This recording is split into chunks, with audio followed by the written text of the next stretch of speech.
그래서 30절까지 교도하겠습니다. 오늘은 3월 25일 화요일 아침입니다. 3월 25일 화요일 아침 본문 창세기 38장 12절에서 30절까지 교도하겠습니다. 얼마 후에 유다의 아내 수아의 딸이 죽은지라. 유다가 위로를 받은 후에 그의 친구 아둘람 사람 히라와 함께 딥나로 올라가서 자기 양털 깎는 자에게 이르렀더니 어떤 사람이 다말에게 말하되 내 시아버지가 자기 양털을 깎으려고 딥나에 올라왔다 한지라.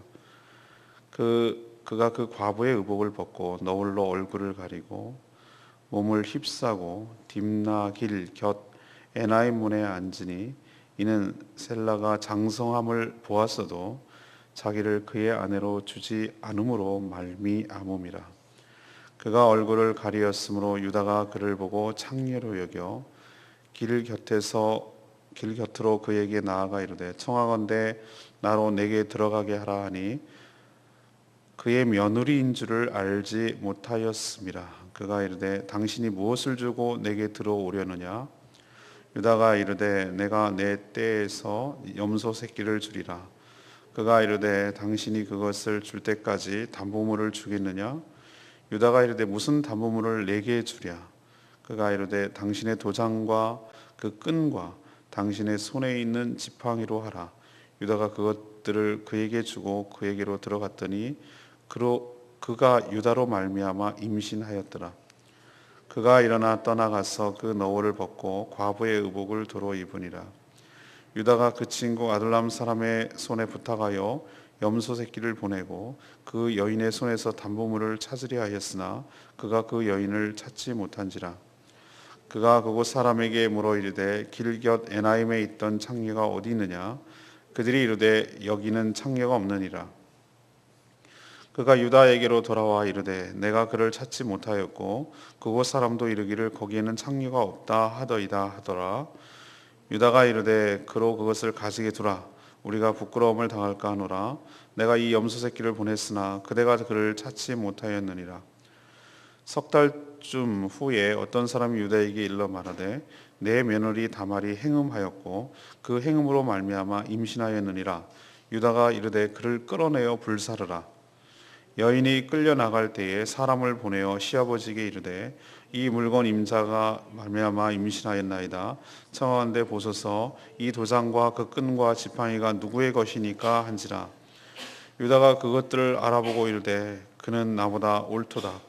내가 그를 내 아들 셀라에게 주지 아니하였음이로다 하고 다시는 그를 가까이 하지 아니하였더라. 해산할 때에 보니 쌍태라.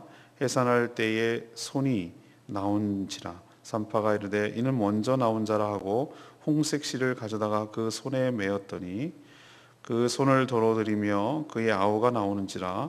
산파가 이르되 내가 어찌하여 터뜨리고 나오느냐 하였으므로 그 이름을 베레스라 불렀고 그의 형 곧 손에 홍색 실이 있는 자가 뒤에 나오니 그의 이름을 세라라 불렀더라. 아멘. 유다 집안의 수치스러운 이야기는 계속되고 있습니다. 다말은 시아버지 유다가 막내 아들 셀라가 장성했음에도 불구하고 계대 결혼의 의무를 이행하지 않자 양털을 깎으러 왔다는 소식을 듣고 딥나 근처 에나임에서 창녀로 변장하고 유다를 유혹합니다.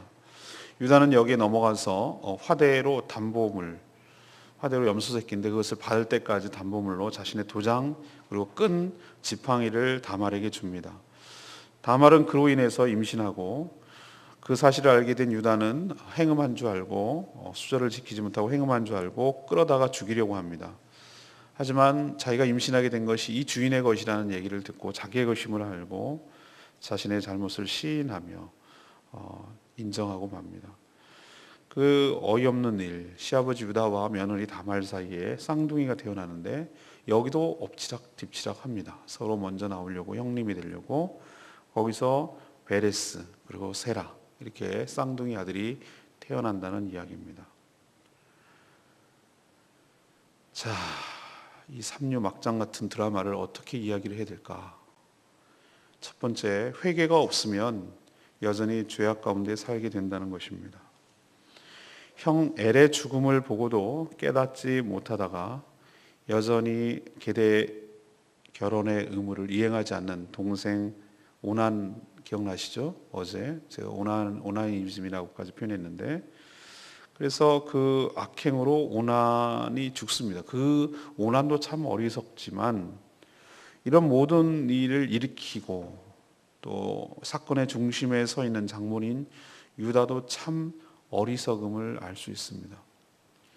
오늘 12절에 보니까 이제는 자기 아내, 그러니까 수아의 딸도 죽었습니다. 지금 자기의 가족들만 지금 세 번째입니다. 자기의 큰아들, 둘째 아들, 자기 아들, 아내까지 죽었습니다. 물론 죽음이야 자기 컨트롤, 자기 손에 없다고 하지만 자기 주변에서 이렇게 뭔가 죽어간다면 그도 깨닫는 바가 있었을 것인데 그래야만 할 텐데 유다는 전혀 변한 것이 하나도 없습니다. 여전히 그의 친구 아둘람 사람 히라와 함께 어울리고 있는 거 보이시죠? 어제 제가 어디서 누구와 사느냐가 굉장히 삶에 중요한 영향을 미친다. 친구를 잘 둬야 되고 내가 어디서 사는지, 누구와 어울리는지, 어떤 공동체에 속해 있는지, 교제하고 있는지 이게 상당히 중요하다고 했는데도 이런 하나님의 무서운 경고, 악함으로, 하나님 보시기에 악함으로 그를 죽이시니라. 큰아들 엘, 둘째 아들은 오난, 자기 아내까지 이런 일이 있었는데도 그는 여전히 거기도 떠나지도 못했고 그 사람과 계속해서 어울리고 있었습니다. 셋째는 죽이지 않으려는 그런 이기적인 욕심 때문에 셋째 아들이 장성해서 계대 의무를 이행할 수 있음에도 불구하고 자기 며느리 다말에게 수절만 강요할 뿐 그에 대한 책임을 회피하고 있는 것을 볼 수 있습니다. 더구나 유다 역시 양털 깎으러 딥나로 가다가 에나임에서 자신의 육체적인 욕망을 채우려고 창녀로 변장한 며느리 다말도 모르고 관계를 갖는 사람입니다. 저는 회개가 하나님께 돌이키는 것이라고 주일 말씀에 말한 적이 있습니다. 왜 회개가 우리의 삶에 필요한가? 그래야 우리 삶이 변화하고 그래야 그런 죄가 반복되지 않기 때문에 그렇습니다. 하나님께서 왜 우리에게 회개를 요구하시는지 아시겠습니까? 우리가 왜 우리 아이들에게 자기 잘못을 시인하도록 그렇게 혼을 내는지 아십니까? 되돌이킬 수 없는데도 왜 그렇게 집요할 정도로 자신의 잘못을 실토하게 하고 받아내려고 애를 쓰는 것이죠? 그것은 그런 죄가 반복되지 않기를 바라기 때문입니다. 그건 사랑의 또 다른 표현입니다. 그래서 하나님은 우리에게 회개를 요청하시는 것이죠. 하지만 유다는 그런 모습이 전혀 없었습니다. 그러기에 그와 그의 집안의 죄는 점점 깊어지고 있고 정말 수치스러운 일들이 계속해서 일어나고 있고 더 깊은 수렁으로 빠져들어가고 있는 것을 볼 수가 있습니다. 그래서 베델로 올라가자. 주일날 설교한 대로 베델로 올라가자. 과거의 모든 잘못된 악습과 행음 그리고 더러운 추악한 죄악들을 정리하고 묻어버리고 베델로 올라갈 때 하나님을 만날 때만이 나의 삶의 근본적인 변화와 새로운 삶이 시작될 줄로 믿습니다. 하지만 여전히 회개가 없이 살아간다면 그 죄악 가운데 살아갈 수밖에 없다는 것, 더 죄를 많이 짓고 깊어질 수밖에 없다는 사실을 기억하시기를 바랍니다. 두 번째 이야기는 남의 티끌보다 자신의 들보 같은 죄를 봐야 한다는 점입니다. 우리 시각에서 보면 다말 역시 부도덕한 여인으로 보이죠? 우리 관점에서 보면. 그러나 오늘 다말보다는 성경은 유다의 죄악에 더 무게중심을 두고 초점을 맞추고 있다는 것을 알 수가 있습니다. 다말은 당시 계대 결혼에 따라서 자신의 권리를 차지하려고 노력한 것뿐입니다. 정상적인 방법으로 기다려도 안 해주니 셋째 아들 세라가 장성했음에도 여전히 자기의 의무를 다하지 않게 하려고 어떤 유다가 적극적인 모습을 띠지 않으니까 이렇게 한 거라고 하는 것이죠. 창녀로 위장한 것은 정말 위험천만한 일입니다. 왜 그렇죠? 시아버지가 아닌 딴 사람이 유혹할 수도 있는 문제고 또 시아버지가 알아봤을 때 그것을 어떻게 하겠어요? 이런 일을 하는가라고 했을 때 오해하기가 쉽고 죽일 수도 있었습니다. 하지만 의무를 다 이행하지는 유다 때문에 이렇게 한 것으로 성경은 오히려 옹호하고 있습니다. 당시 가나안 땅은 종교적 창녀들이 신전 주변에 많이 있었습니다. 이것이 가나안 땅이 음란하다는 것이고 하나님께서 가나안 땅을 여호수아와 그의 후손들로부터 정복하고 다 다스리고 없애라고 한 이유가 이런 데 있었습니다. 그때는 바알과 아세라가 여전히 있었기 때문에 다산과 풍요를 농경사회였기 때문에 목축사회였기 때문에 다산과 풍요가 그 당시에는 최고 좋은 일이었어요. 그렇기 때문에 씨 뿌릴 때, 수확할 때,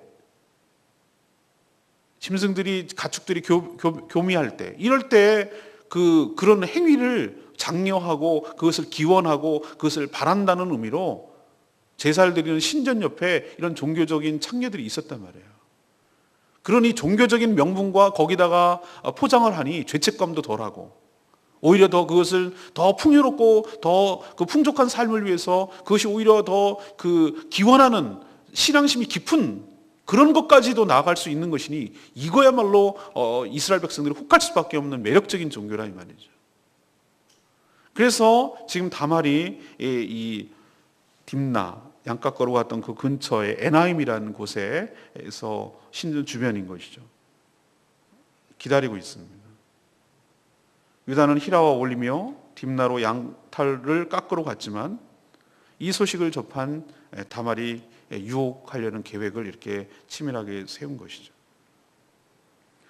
보통 이 당시의 화대는 보통 염소 새끼 한 마리를 주는 것이 이 관례였습니다. 그러나 뭐 이런 일을 있을 거라고 생각하고 염소 새끼를 끌고 다닐 수는 없는 거잖아요. 이게 너무 노골적이잖아요.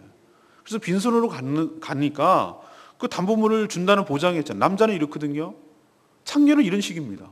먼저 줘야죠.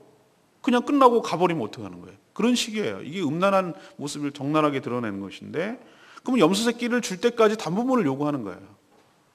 주시오. 이렇게 얘기를 하니까 유다가 도장, 그리고 도장에 딸린 묶고 다니는 끈, 그리고 자기가 의지하는 지팡이, 이거는 지극히 개인적인 것이고 지극히 지금도 마찬가지죠. 도장은 그 사람의 어떤 권리 같은 걸 의미하는 거잖아요. 이건 너무나 다른 사람과 구별되는 뚜렷한 증거물이죠. 그걸 요구를 했어요. 치밀하죠. 그리고 관계를 했고 이때 유다와 다말 사이에 한 번에 임신을 합니다. 3개월 뒤에 배가 불러오고 자기 며느리가 임신했다는 소식을 듣습니다. 그걸 유다도 알죠. 유다는 무지막지하게 화를 내죠. 화낼 게 아닌데. 당시에 수절하지 못하는 과부가 이런 식으로 했을 경우는 화형에 처하도록 되어 있습니다. 그래서 끌어다가 죽이라고 이렇게 했는데 다말이 이 사람 때문에 그렇습니다라고 물건을 내놓자 진짜 기가 막힌 일이 벌어진 것이죠. 발뺌 할래야 변명할래야 할 수 없는 물증이 나오는 거예요. 유다가 염소 새끼를 히라에게 줘서 갖다 주려고 했으나 못 찾았어요. 이미 다시 과부의 복장을 갈아입고 떠났기 때문에 그런 것이죠.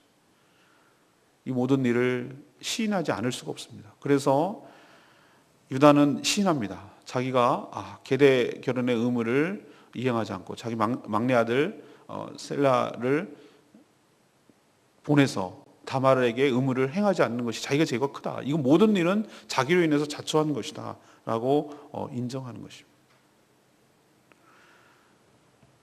저는 이 유다와 다말 이 사이를 보면서 우리 역시 남의 티끌보다 자신의 들보를 보지 못하는 어리석음을 범할 때가 참 많습니다. 남에 대해서는 참 비판을 잘하고 정죄하고 말하기 참 좋습니다. 근데 사실은 자신의 모습 속에서도 그런 모습이 더할 때가 얼마나 많은지 모릅니다. 저 자신도 그럴 때가 참 많습니다. 전 특별히 아주 성격상 다른 사람의 허물과 흠을 보기에 빠른 사람이에요. 그게 또 잘 보이는 거예요. 그래서 저는 이런 문서 교정하는 걸 잘합니다. 잘 잡아내요, 그런 거를.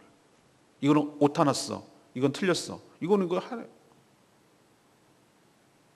근데 그것이 자기가 부메랑이 되어서 자기에게 돌아온다는 사실을 너무 몰라요. 그런 창피와 수치스러운 당한 일도 저도 있었습니다. 말하기 부끄러운 것도. 그 잣대로 뭐라고 했더니 알고 봤더니 내가 더 심한 죄인인 것을 깨달을 때 얼마나 부끄럽고 창피하고 그랬는지 모르는 것이죠. 우리가 이럴 때가 많이 있습니다. 유다 같은 모습을 띌 때가 많죠. 자기로 인해서 생겨난 일인데 오히려 더 화를 내고 더 성질을 내고 뒤집어 씌우려고 하고, 자기의 잘못은 어마어마하게 큰데 남의 허물과 죄에 대해서는 마구마구 뭐라고 말하고 정죄하고 그럴 때가 얼마나 많냐 이거죠.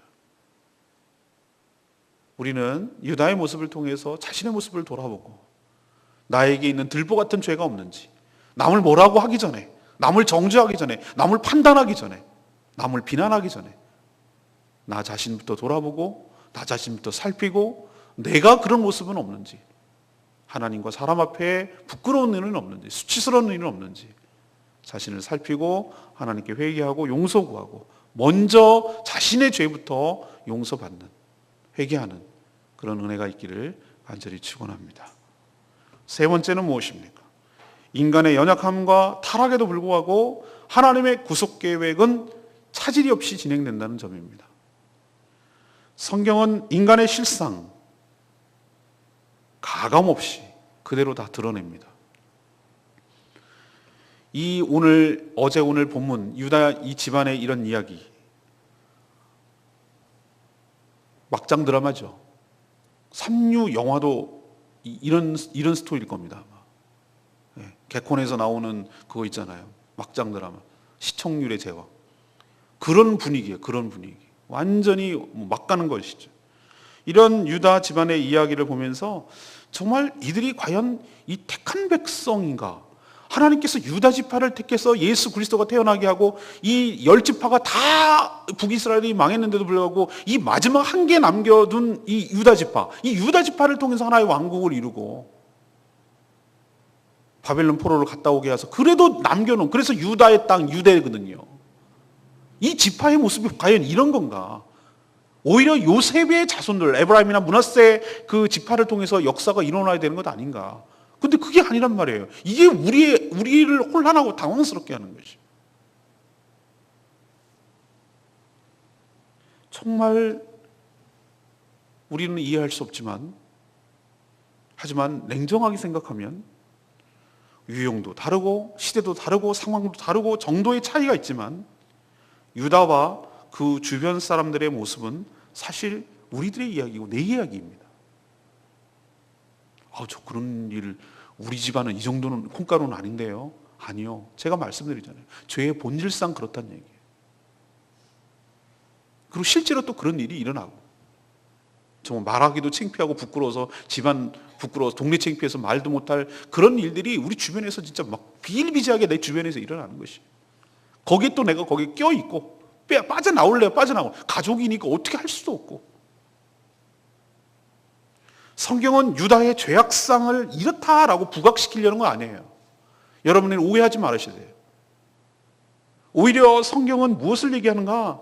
이런 인간의 연약함, 인간의 부족함에도 불구하고 여전히 하나님의 구속계획, 하나님 나라를 이루고 하나님의 택한 백성을 이루고 하나님께서 그 언약을 이행하시는 데는 전혀 차질이 없이, 그 계획에는 전혀 지장이 없이 하나님의 거룩한 뜻이 진행되어 간다는 점을 우리에게 가르쳐주고 있는 줄로 믿습니다. 이렇게 시아버지 유다와 며느리 다말 사이에 태어난 이 쌍둥이 아들, 이 아들이 베레스 그리고 세라예요. 근데 이 베레스가 누구냐? 어디서 많이 듣던 이름이죠? 베레스가 바로 룻과 결혼한, 룻 아시죠? 룻과 결혼한 보아스의 바로 몇 대 조상입니다. 그러니 이 보아스와 룻 사이에서 또 누가 태어나는 겁니까? 네, 다윗이 태어나고 다윗의 후손 중에서 예수 그리스도가 오는 것이죠. 우리는 도대체 이 역사의 아이러니와 이 하나님의 기쁘심과 하나님의 그 오묘하심에 우리는 탐복할 때가 많아요. 입이 딱딱 벌어져요. 아니 이런 일을 가지고 하나님께서 뒤집어 엎으시는, 아니 이거 며느리와 이 시아버지 사이에서 이렇게 태어난 이 창피스럽고 수치스럽고 어디 내놓기도 부끄러운 이런 일을 통해서 하나님께서 뒤집어 버리세요. 그를 통해서 하나님의 그 역사, 구속의 역사가 진행되도록 이렇게 준비해 나가시고 이행해 나가시는 하나님의 그 섬세하심, 그리고 그 선하심, 그리고 치밀하심, 그리고 은혜로우심이 이런 가운데서도 드러나고 숨겨져 있다는 사실을 우리는 기억해야 될 것입니다. 예수님의 계보, 마태복음에 나온 계보를 유심히 보신 분 계십니까? 그건 막 지루하고 재미없으니까 훌떡 넘어가는 그 대목이긴 한데 그 안에도 숨겨진 인물 하나마다 너무너무 기막힌 사인들이 다 들어있어요. 여러분, 얼마나 거기에 여인들이 많이 나옵니까? 이방인 여인들이 얼마나 많이 나오는지 몰라요. 밧세바도 거기 들어갑니다. 그게 뭘 창피한 얘기지, 뭐 자랑스러운 얘기라고. 그리고 누굽니까? 여리고 성을 침략할 때 그 여인 누구죠? 그 여인도 바로 이방인 여인이에요. 근데 하나님께서는 그런 일들을 다 배제하지 않아요. 그냥 있는 그대로를 얘기하는 것이죠. 하나님의 역사는 이런 식입니다. 인간의 실패가 하나님의 실패로 이어지지 않습니다. 오히려 그것을 통해 하나님의 거룩하신 뜻이 펼쳐지고 성취될 줄로 믿습니다. 그러니 여러분 소망을 가지십시오. 그리고 여러분 소망을, 희망을 가지십시오. 왜? 우리는 유다처럼 형편없는 존재이고 연약한 존재이고 쉽게 넘어지는 존재이고 어디 가서 얘기하기도 부끄러운, 내세울 것도 없는 그런 연약한 존재들이고 죄 가운데 사는 존재들이지만 그럼에도 불구하고 유다와 별다를 바 없는 우리들임에도 불구하고 하나님께서는 여전히 우리를 붙드시고 우리의 실패를 실패로 여기지 아니하시고 그것을 뒤집으셔서 하나님의 거룩한 뜻이 우리의 삶을 통해서 이어져가고 성취되고 나타나고 완성되도록 우리의 삶을 주도해 가시고 이끌어 가시고 우리 삶뿐만 아니라 우리와 얽혀있는 모든 이 횡과 종의 모든 역사들이 거룩하게 성취되고 이루어질 것을 여러분 믿으시기를 바랍니다. 우리 때문에 하나님은 결코 좌절하거나 실패하지 않는다는 사실, 거기에 우리의 소망이 있는 줄로 믿습니다. 레마의 말씀이 23절 말씀. 유다가 이르되 그로 그것을 가지게 두라. 우리가 부끄러움을 당할까 하노라. 유다는 창녀로 위장한 다말에게 화대로 약속대로 염소 새끼 하나를 주고 자기가 준 담보물을 되찾아오려고 합니다. 자기 물건이고 어디 돌아다니면 안 되니까. 하지만 이 일을 맡은 자기 친구 히라는 갔는데 다말을 찾지 못하는 거예요. 그래서 돌아와서 없다고 그러니까 유다가 히라에게 하는 말이 이 말이에요. 냅둬라. 가지고 있으라 그래라. 야, 이게 자꾸 들쑤셔가지고 드러내고 막 찾아다니고 수소문하고 뭐 그러면은 아주 동네 창피해 죽겠다. 그냥 덮어두자. 이렇게 나가는 거예요. 유다 자신도 이 일이 얼마나 부끄러운 일인가를 어느 정도 알고 있었다는 뜻입니다. 저는 죄란 짓는 순간에 너무 달콤해 보입니다. 크게 다가와요. 죄란 항상 그래요. 선악과가 보암직도 하고 먹음직도 하고 지혜롭게 할 만한 것처럼 보였어요. 항상 죄는 그런 식이에요. 야, 왜 하나님한테 내가 이것까지 터치를 받아야 돼? 이것까지 무시해버려. 네 맘대로 해. 네가 정답이야. 네가 하나님 해. 눈이 밝아져가지고 하나님 간섭 붙지 마. 네가 뭐가 문제인데. 이게 바로 유혹이죠, 사단의. 죄는 항상 그런 식입니다. 힘과 권력과 쾌락과 이것들을 내가 다 소유할 것만 같아요. 그래서 미끼를 물게 하죠. 미끼를 무는 순간, 물고기가 미끼를 무는 순간 그 바늘은 빠져나오지 않습니다. 자기가 죽어야, 찢어져야지 끝나는 것이죠. 죽어야 끝나는 것이죠. 그리고 자기 마음대로 못합니다. 낚시꾼에 의해서 이리저리 휘둘립니다. 자기 마음대로 가지 못합니다. 그리고 보기 좋게 조롱당하고 사진 한 방 찍히고 횟감으로 뜨는 것입니다. 이게 죄의 결과예요. 우리도 죄의 유혹에 이런 식으로 쉽게 노출되어 있지만 이것으로 인해서 두고두고 수치와 아픔을 준다는 것을 기억하고 죄는 모양이라도 버리고 아예 근처도 가지 말고 시작도 하지 마는 것이 현명한 삶인 줄로 믿습니다. 오늘 세 가지 말씀드렸습니다. 회개가 없으면 여전히 죄악 가운데 살아갈 수밖에 없다. 그러니 회개는 일상화 되어야 된다. 죄가 발견될 때마다 빨리빨리 즉시 할 때 하나님 관계가 회복되고 온전히 은혜를 누릴 수 있게 된다. 두 번째는 남의 허물과 남의 판단, 정죄하기에 앞서 자신의 들보 같은 죄를 먼저 보고 하나님 앞에 용서를 구하는 삶이 되어야 된다. 유다의 삶을 보고 깨닫기를 원합니다. 세 번째는 무엇입니까? 이런 인간의 연약함과 이런 타락, 이런 부족함에도 불구하고 하나님의 구속계획, 하나님 나라를 완성하고 하나님의 뜻을 이루는 데는 전혀 지장받지 않으신다. 그리고 실패하지 않으신다. 우리의 삶을 통해서도 역시 하나님의 거룩한 뜻이 성취되며 일어나게 될 줄로 믿습니다. 오늘 이 말씀 붙들고 하나님, 제 자신을 돌아보기를 원합니다. 그리고 하나님께 회개하기를 원합니다. 회개의 영을 부어주시고 저의 숨겨진, 저의 감춰진 모든 것들이 다 주님 앞에 드러내며 용서를 구하며 관계가 회복되는, 은혜를 누리게 되는 복된 시간 되기를 간절히 소망합니다. 은혜 성목 311장 부르고 기도하는 시간 갖겠습니다.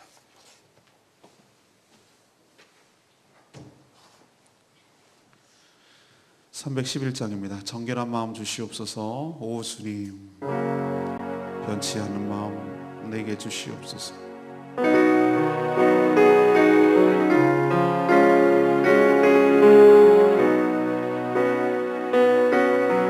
정결한 마음 주시옵소서.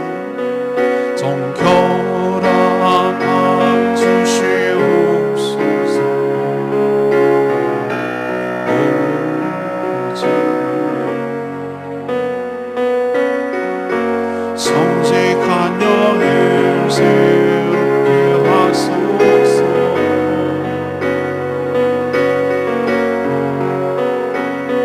정결한 마음 주시옵소서. 오 주님, 정직한 영을 세우게 하소서.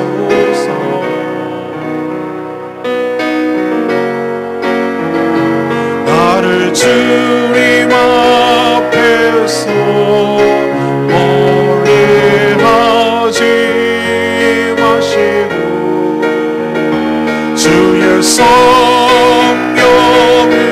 거두지 마옵소서.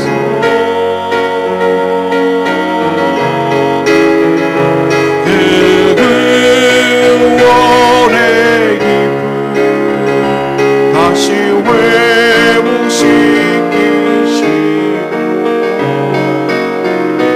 변치 않는 마음 내 안에 주소서. 나를 주님 앞에서, 나를 주님 앞에서 멀리 하지 마시고 주의 성령을 거두지 마옵소서. 그 구원의 기쁨 다시 회복시키시고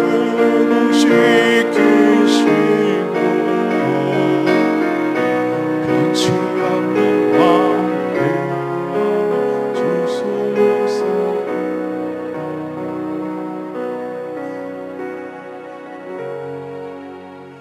이 찬양은 다윗의 고백입니다. 제일 무서운 것이 성령을 거두어 가시는 것이, 이것만큼은 하나님 다시 회복시켜 주시고 은혜를 베풀어 주시고 하나님 앞에 다시 설 수 있도록 도와주시옵소서. 오늘 말씀 생각하면서 기도하는 시간 갖겠습니다. 아직 기도합니다.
하나님 우리 삶에 진정한 회개가 있게 하여 주시옵소서.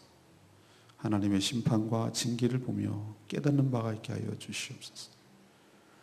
자신을 돌이켜 하나님을 향하게 하옵소서. 모든 죄의 요소를 단호하게 끊고 정리하고 장사 지내게 하여 주시옵소서. 육신의 욕망에 따라 살지 않게 하여 주시옵소서. 이 죄가 주는 상처, 수치, 이것이 얼마나 심각한 것인지 깨닫게 하시고 근처도 가지 않게 하시고 시작조차 하지 않게 하여 주시옵소서. 그럼에도 불구하고 하나님의 구속 계획은 온전히 진행되어 감을 봅니다. 하나님, 우리를 구원하시려는 하나님의 놀라운 계획이 우리의 연약함 때문에 차질 빚지 않음을 깨닫게 하여 주시옵소서. 그래서 소망이 되고 희망이 되고 은혜가 되는 줄 압니다. 유다의 가족, 이런 얘기, 적나라한 얘기, 참 부끄러운 얘기를 보면서 우리도 교훈을 삼게 하시고 우리의 삶을 돌아보게 하시고 우리에게도 그런 모습이 없는지 늘 살피게 하시고 회개함으로 하나님의 은혜 속에 온전한 관계 속에 살아가는 저희들 되게 하여 주시옵소서. 육신의 연약함 때문에 힘들어하는 지체들 참으로 많습니다. 불쌍히 여겨 주시옵소서. 그 질병에서 해방되게 하여 주시옵소서. 속히 치유하여 주시옵소서. 그래서 하나님을 사랑하고 몸된 교회를 세워가는데 힘쓴 모든 지체들 다 되게 하여 주시옵소서. 사업장을 주님 손에 올려드립니다. 직장을 주님 손에 올려드립니다. 주님 형통케 하여 주시고 우리 힘이 아닌 하나님의 은혜로 운영되게 하여 주시옵시고 하나님의 은혜로 그 복을 누리게 하여 주시옵소서. 오늘 하루도 주님 손에 의탁하오니 늘 주님을 의식하며 살게 하시고 주님과 동행하는 복된 시간 되게 하여 주시옵소서. 오늘도 하나님 앞에 간구하는 모든 기도 주님께서 들어주시고 우리가 기도한 그 이상으로 넘치는 복이 우리 삶에 있게 하여 주시옵소서. 주님께 모든 것 맡겨오고 예수 그리스도 이름으로 기도합니다.